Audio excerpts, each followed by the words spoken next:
What's up, and welcome to yet another day of World Cup Daily. I really kept my word with the daily thing on this one. I'm a man of my word. And it was another great day in Russia. I can only assume, watching from Canada. But hey, if you like daily content, especially of a World Cup persuasion, then make sure you hit that subscribe button if you're new around here. And if not, well, let's get on with it. Talking about Uruguay versus France from the early match today. This one started kind of slowly, but with Uruguay involved, especially an Uruguay that is lacking in some Edison Cavani, you always expected that. Uruguay looked to cause the French backline a couple of headaches on the counter. And they did so early, but they weren't exactly big headaches, you know?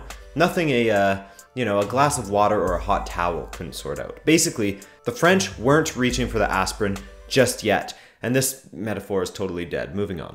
Then finally in the 39th minute, a brilliantly taken French free kick gave France the lead. I give a lot of credit to Antoine Griezmann and the French team in general for likely practicing this set piece in training, as Griezmann did a bit of a stutter run up to throw off the Uruguayans and then get them moving early, which allowed Varane to get free and get a better attempt at the ball over Lucas Torreira, a major mismatch there. And luckily for the French, the header from Varane was perfect, with nothing Muslera could do to stop it. That was Rafa Varane's third goal for Les Bleus, but his first since 2015, so it's been a long time coming, and what a time to score it. And just about 3 minutes later, Uruguay almost equalized from a free kick, but Hugo Lloris was on it, and he made an incredible save. The rebound fell to Diego Godin, but I think he forgot which end of the pitch he was at because his attempted strike looked more like a defensive clearance. It was nowhere close to the goal. When the half struck, there wasn't a ton to speak of, but there was the hope that the goal would open the game up.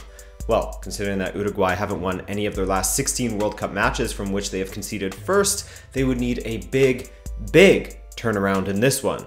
And in the second half, there were some handbags, there was some pressure from Uruguay that didn't really worry the French back line too much, and there was an appearance from Loris Muslera. With not much on for him as far as options go, Griezmann decided to just go ahead and smack one on goal to see how Muslera's first touch was with his hands. And as it turns out, he wasn't feeling too great on the day, as the flappy-handed ghost that haunted Loris Karius in the Champions League final made its appearance once again. And instead of Muslera just punching the ball away, as you should, with a stinger like that, he tried to catch it. And, well, yeah, it dribbled in for 2-0 France. I gotta say, I'm starting to trust this French team a little bit more after their slow start. In fact, that slow start doesn't seem so bad anymore because it plays into the concept of a good team always finds a way to win. And they've done that. Against Argentina, they showed their explosiveness in the attack, mainly through Mbappe, but with all of the attention on him, Griezmann gets a little bit of room. Fortunate as it may have been, Griezmann has quietly gone through this tournament up to this point, but his goal involvement isn't bad. 3 goals and an assist. For Uruguay, it was always going to be tough, especially without Cavani, and I was surprised to see them get undone from a set piece. That's their game, typically. And Muslera, who has such an incredible record with Uruguay, for him to blow it at this stage to basically kill his team's chances at stealing a late equalizer, that was shocking as well. So, France has shown that they can not only defend, but take their chances as well, as they also relish the opportunity to play against South American teams in this World Cup, beating 3 along the way to their semi-final. Are they the most beautiful attacking team to watch? Not quite. They're a little pragmatic, but they have been effective. Now, would they be facing yet another South American team, or would it be a matchup with their neighbors Belgium? I don't know, but I do know that it's watch a long time, however, so I'll be back after that match. Damn, it's f***ing hot in here. The Saints jersey was getting a little sticky. Oh, okay, so what a match, first of all. One of the most even matches of this World Cup, and certainly one of the most entertaining. My picks to win the tournament are out.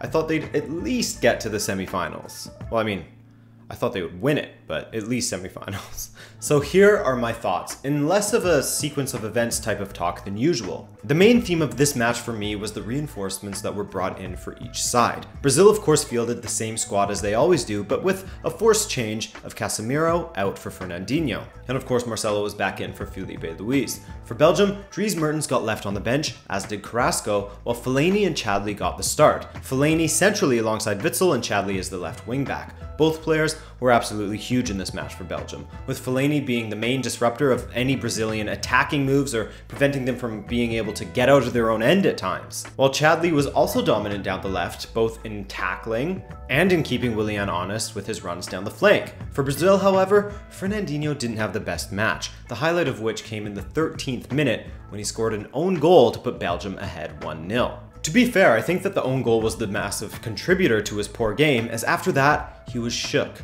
However, I think the real masterstroke was from Martinez, as he played Kevin De Bruyne in a sort of false 9 position, which was a little too far forward for the center backs to keep an eye on him, so Fernandinho spent a lot of time looking over his shoulder and having to drop deep to cover his Man City teammate. De Bruyne exploited that in the 31st minute when he was given far too much room to hit a no-spin laser into the bottom corner past Alisson. 2-0 Belgium, and the Brazilians were in deep now. After conceding only once in 8 matches in 2018, they had conceded twice in 31 minutes versus Belgium. That was also the first time that they had conceded 2 goals since Cheech took over during qualifying.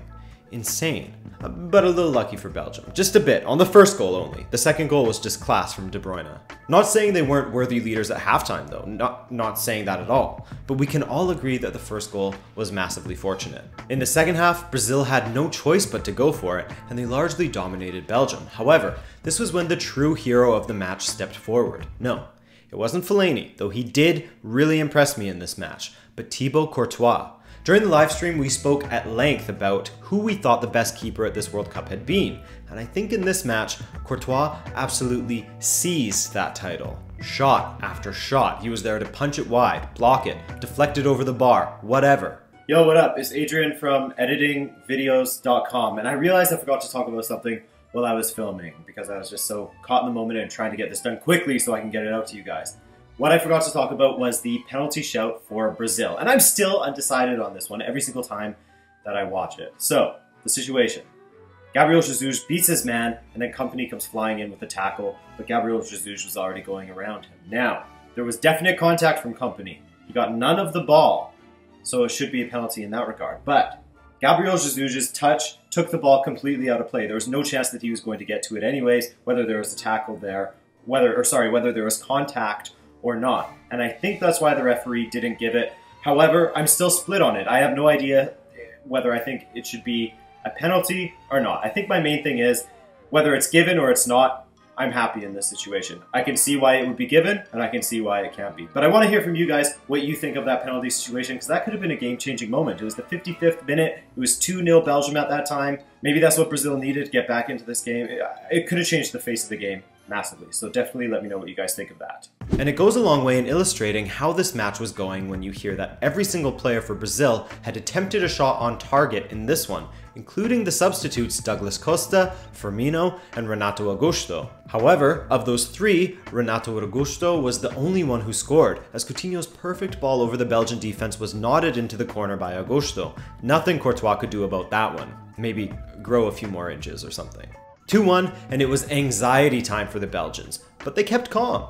Lukaku looked brilliant playing out wide on the right, consistently getting the best of Miranda, and Eden Hazard had easily his best performance in this World Cup, perhaps just his best performance in general in the last few months. Fagner should retire after this much because Hazard completely skinned him alive on a few occasions. Sorry, that's harsh, Fagner. Keep your head up, boy. More Brazilian attacks, more saves from Courtois, including an incredible save on a well-taken strike by Neymar that he had to really reach backwards in order to keep it out. Had that been just a little bit more in the corner, that probably would have been the equalizer. So credit to Courtois for keeping Belgium ahead. And in the end, Belgium got the win and proved that their talent pool is so deep. With the likes of Fellaini and Chadli coming on and being massive for them, and Company coming in for the last couple of matches and being the rock at the heart of their back line. Special mention to Vertonghen as well, as he was all over that left-hand side, sometimes operating as part of a 3 center backs, or at times as in the left back position,